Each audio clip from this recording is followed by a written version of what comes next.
Okay, it's the 20th of June today, 2016, and I almost got carried away without filming too much, but let me give you an update here.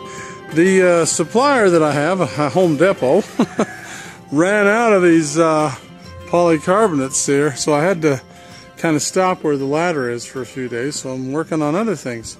So what I have done here is I've put this wall up, and what we have here is these are again the roof panels. These roof panels come in 10-foot pieces. I think there's other lengths too, but I buy the 10-foot ones, and I've been cutting them into 40-inch sections and screwing them down here and getting them all leveled off. Now what I'm going to do over later is put poly over the top of this so that we have a window. Now over here what I'm doing is putting up the framing that you need to do to put those panels on. Okay, as you can see, I've got this last piece to put on here, and I've had to splice these. Now, if I would have measured these 2x4, these posts here, so they're exactly 8 feet apart, and I'd done it correctly, then I wouldn't have to do this. But they're not exactly 8 feet apart. They're really close. So that one there worked out 8 feet. This one here was just a little more than 8 feet, maybe that much more. And that one's a little more. But anyway, so what you have to do is rather than get longer pieces of 2x4 and cut them so they fit, I'm just going to do this, just splice them. And what you have here is the joint for these two 2x4s is right here. And then you just take a nice splice and you put some good screws in there. It's pretty strong. I did that for the ceiling as you saw earlier. And it's certainly strong enough for what we need. So this last piece here, this is 56 inches, as you can see, and I cut this earlier, and as you can see, it fits perfectly. This is what we need, so I got to put a splice here to hold the two. So first, we'll use this one. We'll use this one here. This is treated lumber, but it's an old scrap laying around, and it doesn't need to be that long. But what the heck? What I'm going to do is drill a bunch of pilot holes in it, so that we can use it to splice. So here we go.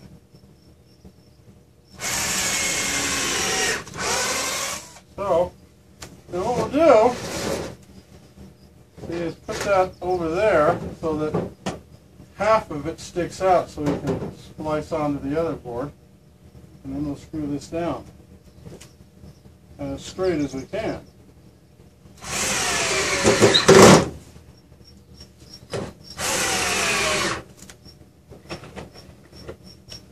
Now, I'm going to put this piece over here underneath it because, you have to have both ends held up in order to screw them together, and, it's sort of like the cart before the horse, kind of a strange thing. So I'm going to put this underneath it, just something to rest on like this, so that it'll hold the other end of this board up. So let's do that over here. About under where it needs to go, about there. There you go. Yeah, that's good enough.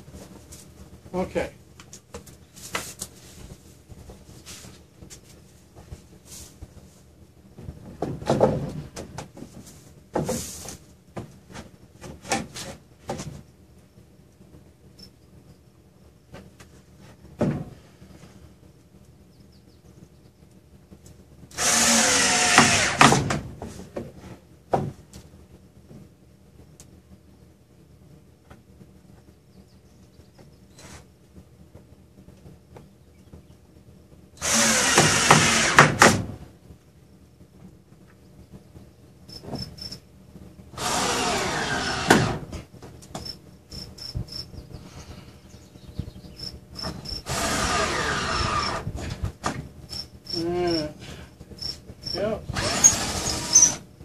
Guess I could have left that in. It really didn't hurt anything, but I might need to use it somewhere else.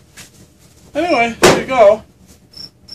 There is the framing, bottom, top, and now what we got to do is cut the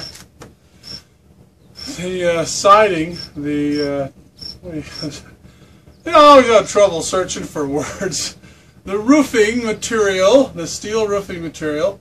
Now we've got to cut it into 40-inch sections, or 40-inch pieces, and then install it all along here. So we'll go and start cutting that now. Okay, here's the metal roofing material that I bought. And let me lower my tailgate here. And what you can see here is I've got 4 sheets of this stuff because I need more, but that's all they had. So anyway, what I'm going to do now is you take these. These are 10-foot pieces and they're standard metal roofing material. And I'm going to take a cutter wheel and cut these into 40-inch pieces. I'm not going to cut all of them. I think I'm going to just cut one at a time and then see if I need to do some more. But anyway, let me get my tools out and we'll lay them out and we'll start cutting these. So like I said, I got to cut this into 40-inch pieces. So first thing to do is to mark this off. Now I'm just going to make several lines that are 40 inches across here. I guess I could use a snap line or something, but you know, for me this is just as easy. Okay. And then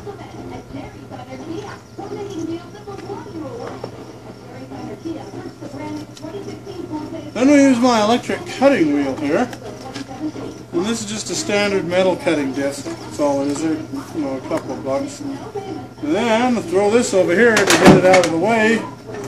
Then what I got to do is make sure my mark is past the other sheets. I don't want to be cutting into them.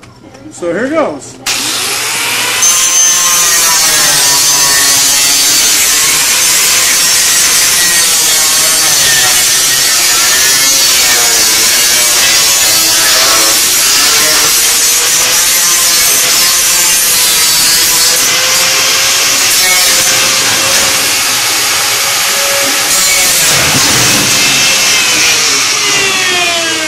Okay, one.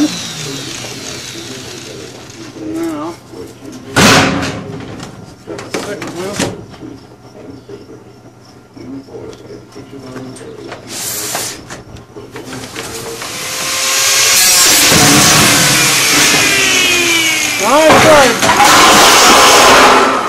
I tried cutting these once before or a couple times before with a tin snips kind of thing.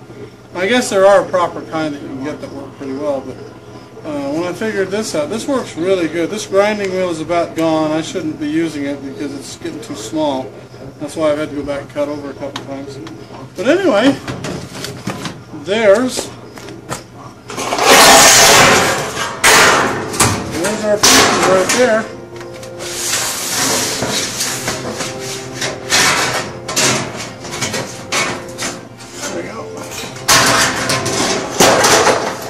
There we go, and of course the other one around there. So now what we're going to do, we'll take these back down to the work site and try to attach them and see how it goes. Okay. There's the first one of these. And what I'm going to do, I don't know if you can tell, but the ground slopes here, and this line here, these frames, they slope as well. So I'm going to have to install these kind of stepwise because I do want these to be vertical just for appearances and also to attach to the posts. So, now how far above the post should I have them? I've got a little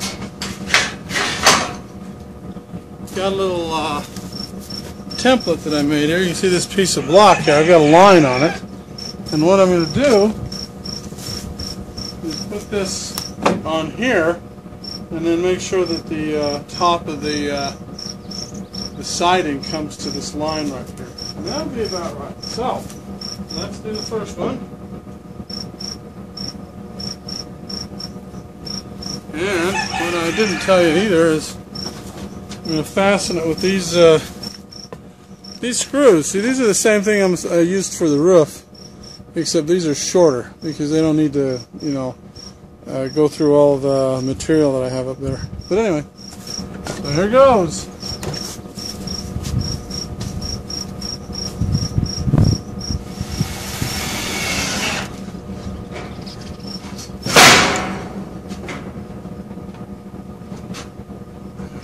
Here's something else I've got to do.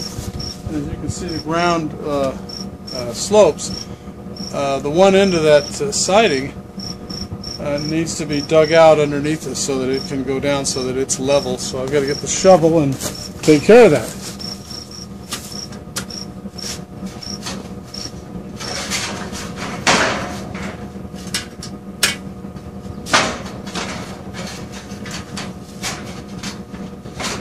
Okay, there we go. That's good. Yeah, maybe one more just to be sure.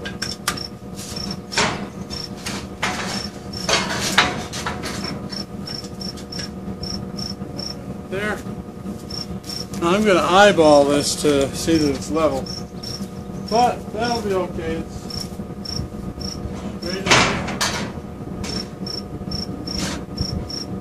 straight about right there. Yeah, that looks right too.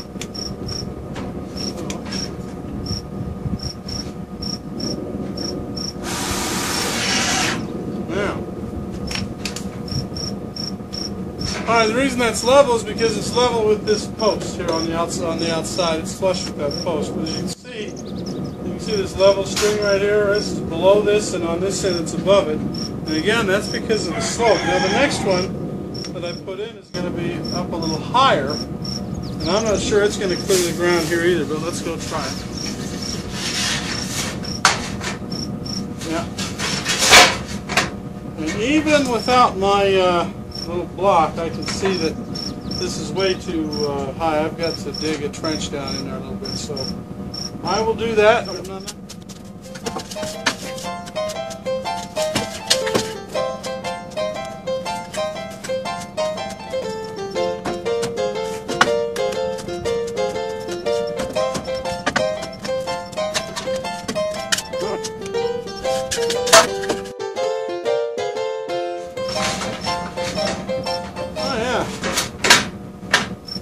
Just about right. Yes, it does. Okay, there it is. It's all installed, this wall. You can see the stair-step effect there for each panel. And it's all in. It's installed. And I think it looks pretty good. Let's look on the inside. And you can see how that is. Alright.